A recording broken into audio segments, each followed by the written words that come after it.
Igor Stravinsky's early ballets were seriously tough acts to follow, not least the savage and riot-provoking Rite of Spring. But Stravinsky was a man on the move, and in his chamber music, he constantly found new ways to capture the spirit of the 20th century. Stravinsky's The Soldier's Tale was born out of the turmoil of the First World War and the Russian Revolution.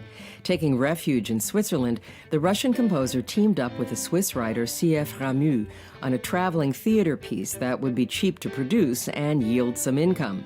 The Soldier's Tale is a Faustian fable about a soldier who unwittingly sells his soul in the form of a violin to the devil.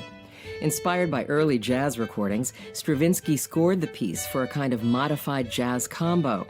The music features a tart assortment of ragtime, tango, waltzes, marches, and chorales. For this performance, Rameau's French narration for 3 actors will be presented in a new English translation by Liz Diamond. After the war, Stravinsky settled in Paris and wrote his first neoclassical masterpiece, the 1923 Octet for Winds.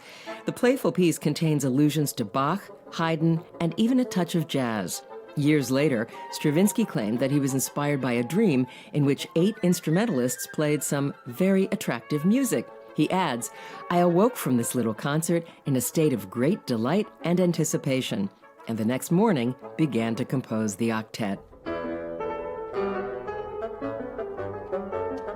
The 1953 septet marked another turning point, this time towards the heavily structured technique known as serialism. After the recent death of his longtime rival, Arnold Schoenberg, Stravinsky felt free to take up the technique and make it his own. But the septet also honors the past, with nods to a Baroque passacaglia before ending with a gigue or jig. Finally, Stravinsky wrote his fanfare for a new theater for the 1964 opening of the New York State Theater at Lincoln Center. The 30-second piece for 2 trumpets has a festive character.